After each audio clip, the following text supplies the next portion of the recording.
Well, what's going on, zombies? Part two of my little spiel. 5:19 p.m. Continuing on the 27th of March, 2025. And I was going over some of the comments that have been through the weeks. So I'm just trying to get a handle on all of this. I think last time I was talking about Trump executive order silences Voice of America, and somebody had said bias, lacking of all those. I think I left off on that one. Uh, there was something about DEI. I always get the I screwed up because it means so many things.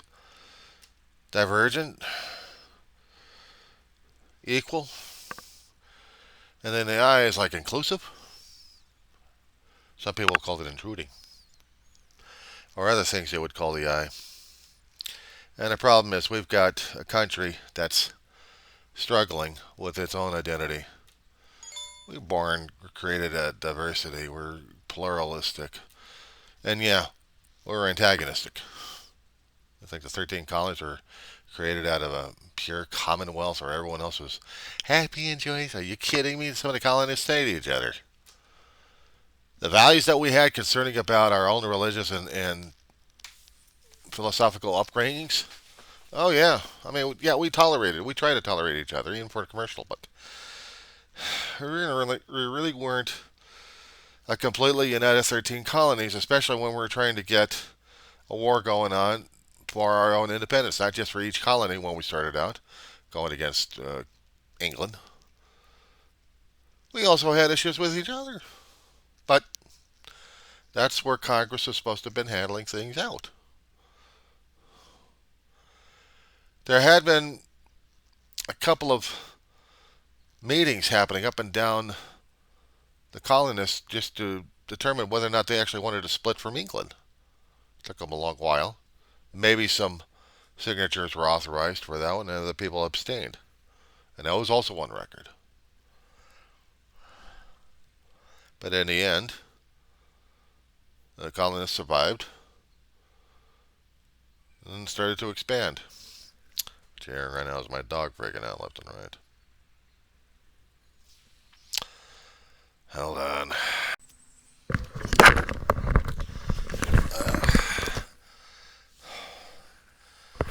She must be obeyed. She is a dog that will be obeyed, and if she doesn't, well, we got a problem then, don't we?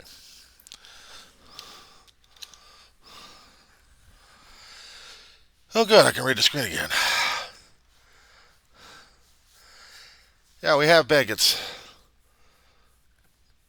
We have racists. We have him hidden, and now they're coming up in full fledged.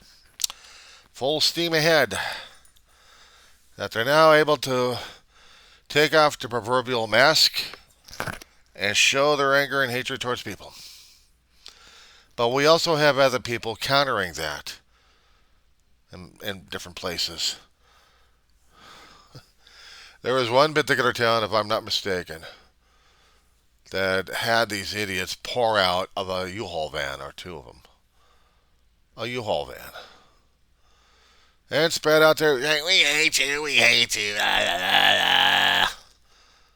And then they had to pull out because we had protesters, anti-protesters coming in to do their anti-hatred thing on them. But you notice no physical clash because they crawl back into you all saying, "See what we did? Aren't we feeling happy with ourselves?" And then the other neighbors are saying, "Next time they come over here, we're not going to be so happy with these guys." Nope.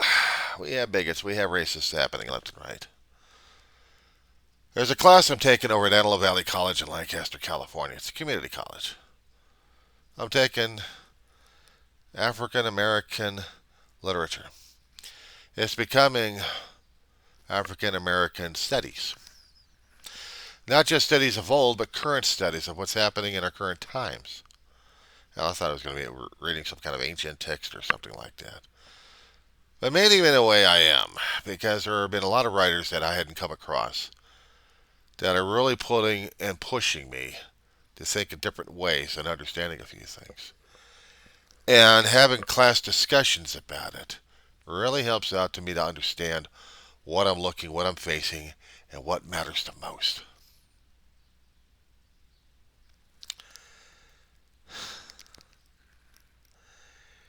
There is a poem, and it was online somewhere. I think from a guy named Ishmael Reed. And he was talking about the boat of Ra. But a cowboy's on there. And the professor was trying to elicit reactions from us.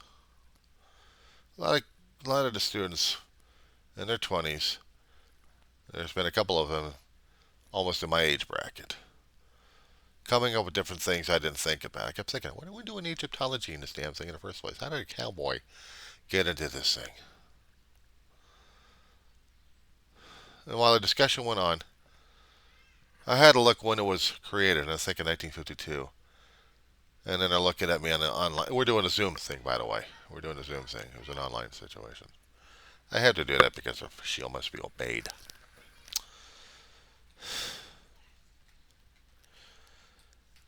And I'm like, I'm going crazy on here. Professor's like, John, John, just chill. 52. What happened in 1852? And I'm looking at the professor and I'm looking at the other people.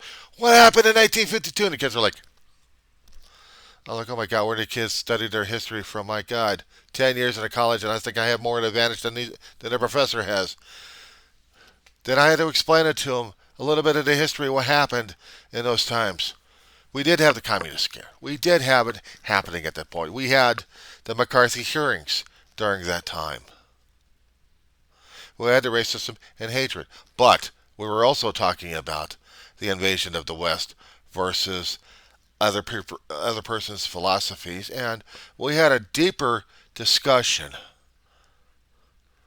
because of the time period, because of the mental state of our country during that time, everything else related to this thing. Cowboy. What was America famous for? Our depiction of the American West.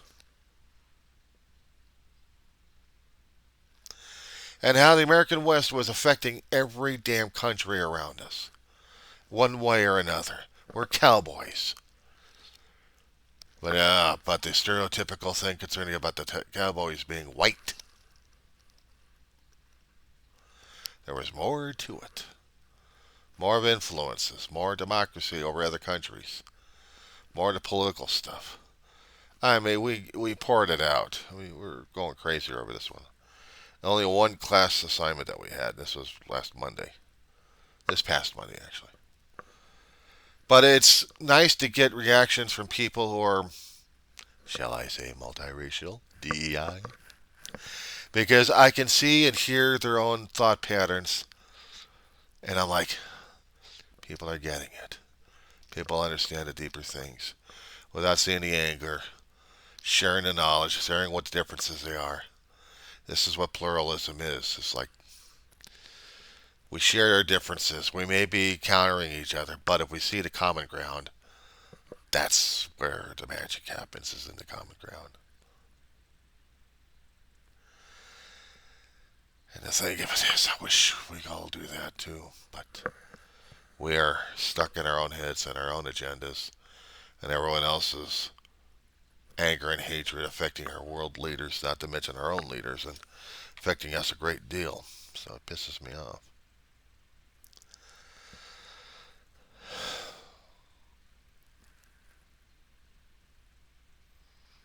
But this is what's been happening.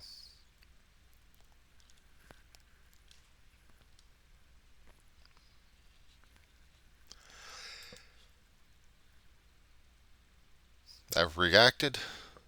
I've acted. I've acted by putting comments. I've acted by saying stuff. But sometimes it's not enough. In some cases, it has to be because some things have to be balanced out. You know what I'm hearing on the media is that there's been call of people being slammed into prisons without due process or out of the country for due process. Yeah. And how come the court systems ain't going after people like that? I'm still waiting for the Supreme Court to come out with a decision on whether or not their powers are going to be diminished or not, or if the lower courts are going to be diminished or not. I mean, Congress, unfortunately, due to the Constitution, does have that written in there somewhere. I think somewhere in the first article. I know, Mama. I know. Oh, easy does it, baby. Easy does it, girl. Easy. Come here, come here, come here, come here. It's all right, sweetheart. It's all right. You're dealing with a geriatric dog here. Have to be very careful with this dog. Mind and body have to be careful with her. You try being a caregiver, caregiver and a caretaker to a dog. Let's see how you deal with it. Oh yes, but what do we got? The U.S. Constitution.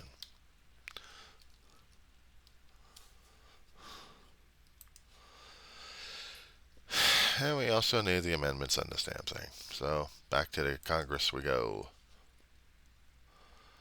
Article 1 for the legislative. Okay, here we go.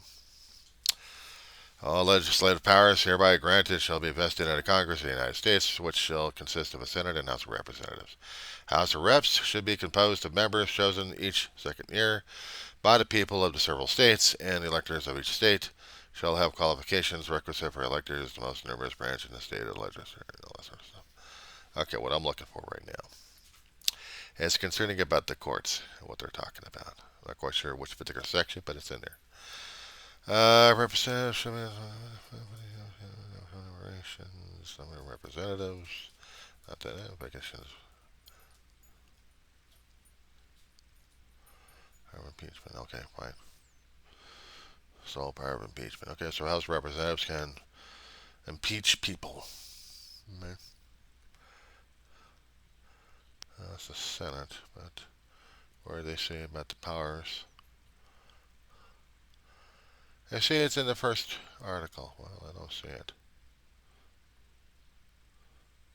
But if they do, I definitely want to be understanding it more and more. I had taken political science about a decade ago, so sometimes I still have to do a deep dive.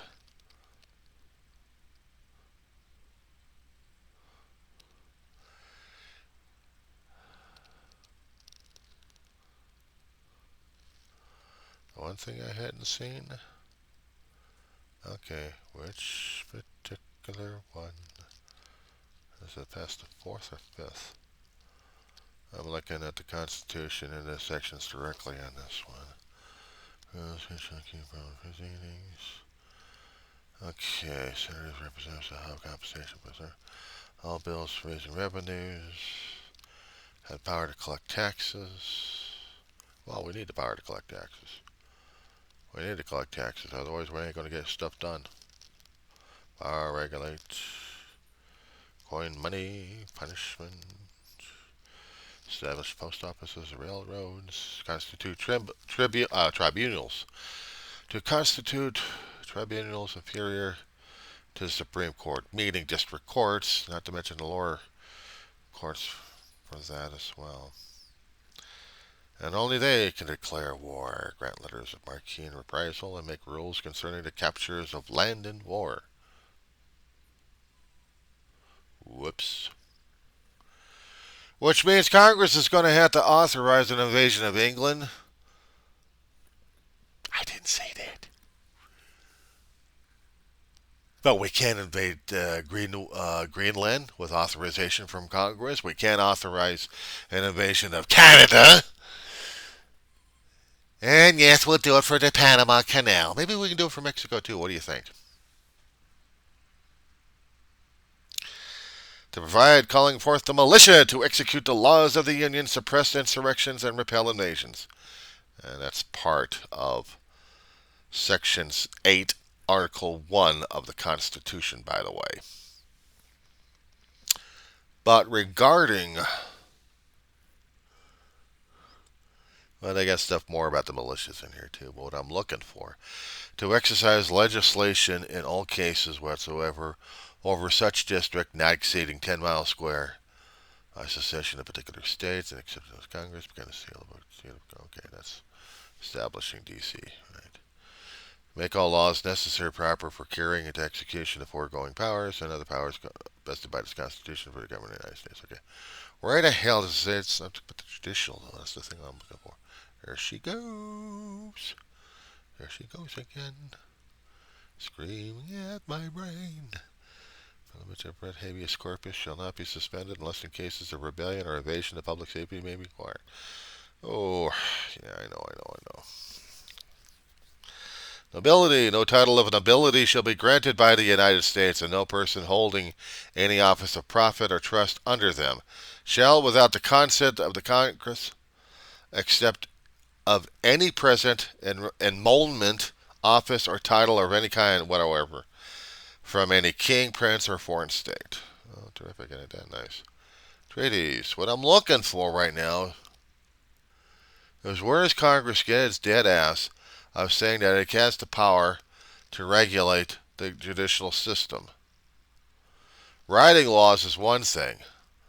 To make all laws necessary and proper for carrying and execution the foregoing powers. If that's what they're talking about, and all of the powers vested by this Constitution to govern the United States or in any department or officer thereof. But they never made it specific if we're going after the judicial system. That's the one thing I'm looking for. I'm looking for the wording on this damn thing. Power to collect taxes, duties, imposts, and excises to pay the debts and provide for the common defense and general welfare in the United States, but all duties, imposed and exercised shall be in uniform throughout the United States. Okay, fine.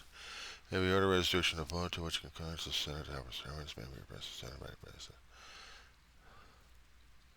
Okay, so where the hell is it getting along?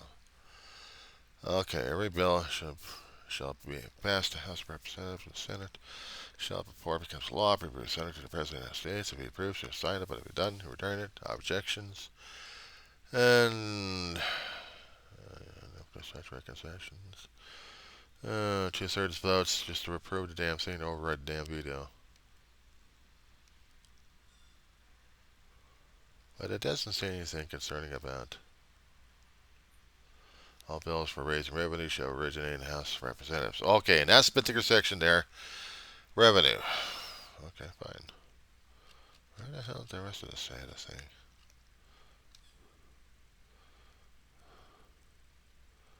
Executive power. Electors.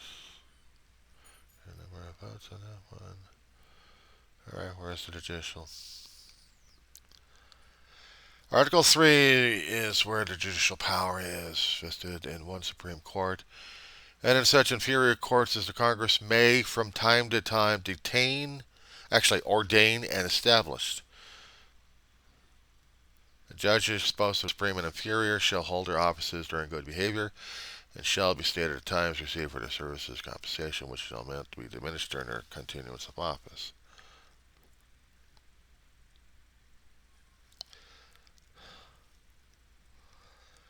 Section 3 is for the judicial system here.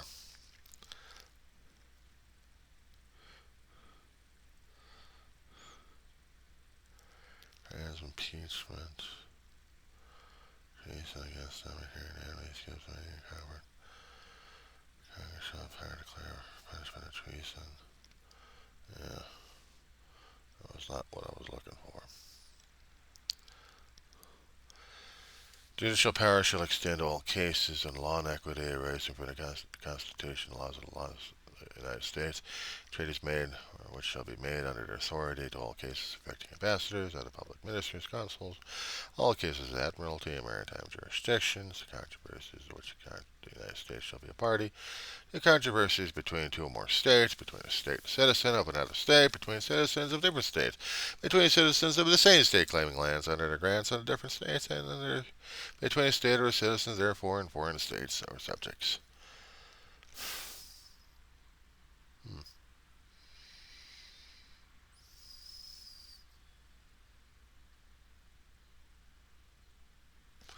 Sometimes I try to make it clear enough, and other times, not so clear.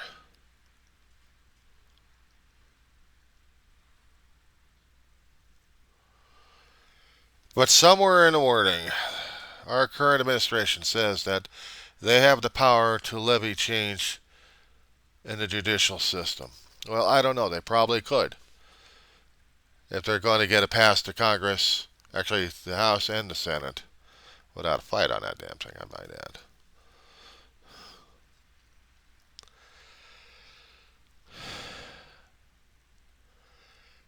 Okay, United States, in the Section 4 of Article 4, the United States shall guarantee to every state in this union a republican form of government and shall protect each of them against invasion and on application of their legislature or of the executive when the legislature cannot be convened against domestic violence.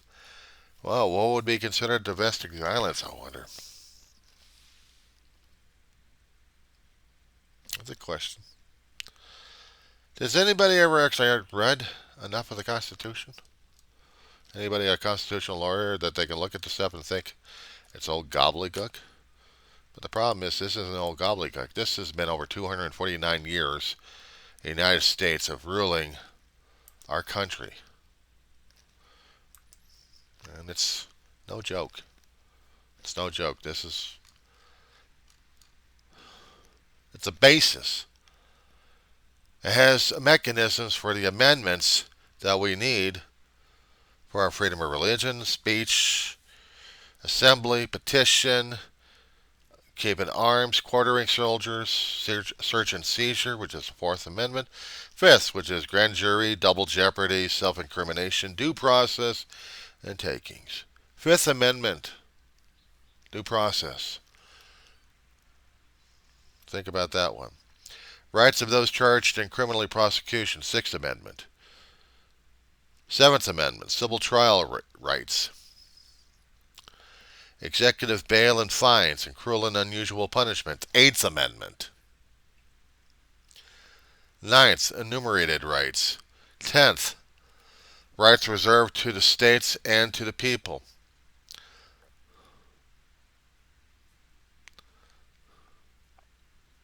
14th Amendment, citizenship, equal protection, and other post-Civil War provisions. 15th, right of citizens to vote. Yeah, I know, some of them I did say. 10th Amendment, rights reserved to the states and to the people. 11th, suits against states. 12th, election of the president, which limits his time in office. Abolition of slavery, 13th Amendment. Okay, getting back to it. 16th Amendment, income tax. Or population of senators, 17th Amendment. 18th Amendment, prohibition of liquor. Now we're getting into the 1900s, early 1900s on that one. Women's suffrage rights. Women have rights? Yes, you do. 12th Amendment, presidential term and succession. Meaning, what's the list of people that actually can succeed the president if the main boss is down? Who's going to take over? Of course, 21st Amendment was repeal of the prohibition. 22nd Amendment, presidential term limits. 23rd, presidential electors for D.C. 24th, abolition of poll taxes. 25th Amendment, presidential vacancy and disability. 26th Amendment, reduction of voting age of 18. 27th Amendment, congressional compensation. I didn't see that one coming. That's currently, but it takes a long while for an amendment to get processed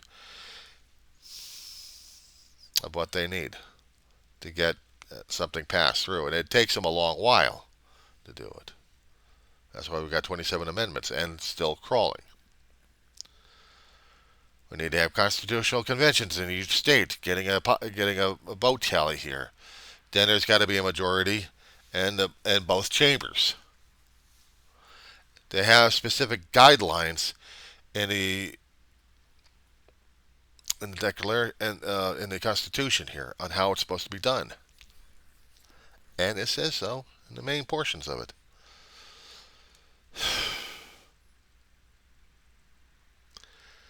People only remember that we, the people of the United States, in order to form a more perfect union, establish justice, ensure domestic tranquility, provide for the common defense, promote the general welfare, and secure the blessings of liberty to ourselves and our posterity, do ordain and establish this Constitution for the United States of America. How many times we kept trying to remember this thing?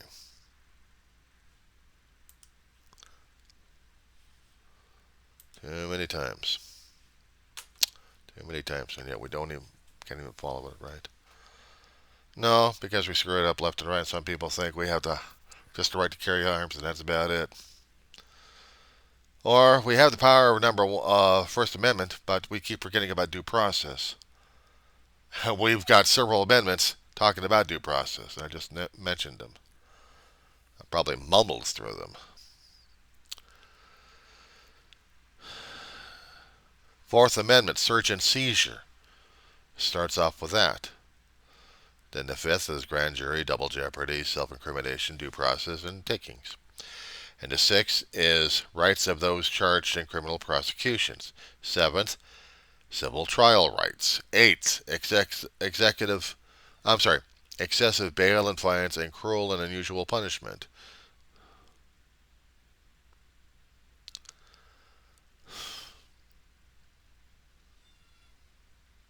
And this is important to us. She must be obeyed. Has more power than the Constitution right now. We'll talk.